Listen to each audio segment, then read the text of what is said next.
আমরা এখানে কারো বাজেট আটকিয়েও রাখতে পারবো না। সংখ্যা আমাদের কম, আমরা হা ভোট বলি আর না ভোট বলি সেটা এখানে ম্যাটার করে না। সরকারি দল যে ভোট বলবে সেটা হ্যাঁ এর পক্ষে বলুক আর দায়ের পক্ষে বলুক, আপনি সেই দিকে রায় দিবেন, সেটাই এখানকার বাস্তবতা। কিন্তু এখানে কিছু বিষয় বলে রাখা প্রয়োজন।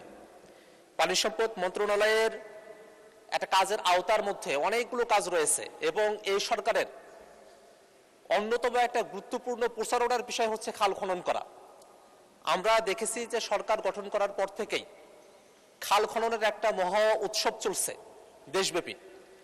সেই খাল খনন করতে গিয়ে কোথাও সেখানে মেশিনের ব্যবহার হচ্ছে, কোথাও জনবলের ব্যবহার হচ্ছে এবং কোথাও কত কিলোমিটার খাল খনন করা হচ্ছে কোনো বিষয়ই এখনো পর্যন্ত স্বচ্ছ কোনো পরিসংখ্যান এই সংসদে কিন্তু উপস্থাপন করা হয় নাই।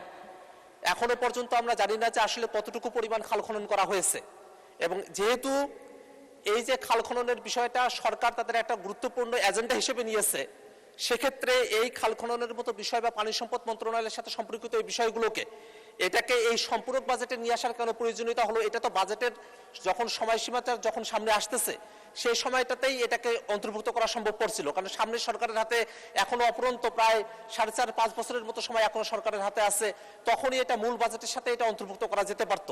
কিন্তু বরাবরই যেটা হয়, বাজেটের সময়টাতে এক ধরনের বাজেট পেশ করা হয় এবং সম্পূরক বাজেট যখন আসে তখন একভাবে সেটাকে সমন্বয় সাধন করা হয়, যাতে করে এই বাজেটগুলোর সেই অর্থে কোনো আর হিসাবপাতি থাকে না।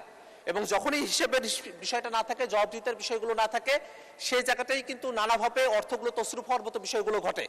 আমরা জানি যে আমাদের দেশে একটা নদীমাতৃক দেশ এবং সেখানে অবশ্যই পানি সম্পদ মন্ত্রণালয়ের অধীনে অনেকগুলো কাজ করার প্রয়োজনীয়তা রয়েছে।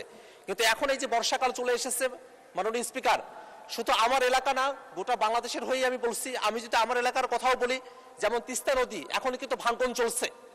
এমনই করে বাংলাদেশের প্রত্যেকটা নদীর জায়গায় গিয়ে দেখবেন সেখানে ভাঙন চলছে। সেই জায়গাগুলোতে এখন পানি সম্পদ মন্ত্রণালয়ের কাজের আওতা কতদূর, তারা কি ভাঙন রোধ করার জন্য কাজগুলো করছে কিনা, সেই বিষয়গুলো কিন্তু বিবেচনায় নিয়ে আসা প্রয়োজন। এছাড়াও পানি সম্পদ মন্ত্রণালয়ের আরো অনেকগুলো কাজের জায়গা রয়েছে, সেই কাজগুলো পানি সম্পদ মন্ত্রণালয় করছে কিনা সেই বিষয়গুলো বিবেচনায় নিয়ে এবং আসলেই এই যে এতগুলো টাকা, প্রায় 1 মিনিটে সমাপ্ত করুন প্লিজ। নতুন করে আরো 2000 কোটি টাকার উপরে বাজেট বরাদ্দ চাওয়া হয়েছে। সেই বরাদ্দটা কি যে কাজগুলো আগে করতে চাওয়া হয়েছিল তার সঙ্গে অতিরিক্ত প্রয়োজন হচ্ছে, নাকি নতুন করে বরাদ্দ এই কাজগুলো দেওয়া হয়েছে নতুন কিছু কাজ ইনিশিয়েট করে নেওয়ার জন্য? সেই বিষয়গুলো খোলাসা হওয়া প্রয়োজন। আমরা মনে করি যে বাজেট দরকার আছে কাজের জন্য, কিন্তু সেটা অবশ্যই স্বচ্ছতার ভিত্তিতে হওয়া প্রয়োজন। সেই জায়গাগুলোতে জবাবদিহিতা থাকা প্রয়োজন এবং কোন ক্ষেত্রে কাজগুলো হচ্ছে এবং কোথায় কিভাবে হচ্ছে এবং সেই জায়গাগুলোতে কোনো বৈষম্য আছে কিনা এবং কাজগুলোর ক্ষেত্রে যেন কোনোভাবে ত্রুটি বিচ্যুতি না থাকে এবং কাজগুলো যেন এমনভাবে না হয় যে এই কাজগুলো করার পরে আবারও সেখানে আবার বাজেট প্রয়োজন হয়।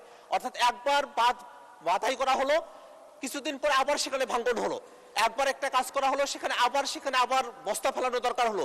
এইভাবে যদি বারবার যদি কাজ করা হয় সেখানে বারবারই অর্থ প্রয়োজন হবে, সেখানে বারবারই দেশের টাকা নষ্ট হবে। আমরা সেই ধরনের ব্যবস্থাপনা চাই না, আমরা একটা সুষ্ঠু ব্যবস্থাপনার মধ্য দিয়ে কাজ চাই। মাননীয় স্পিকার।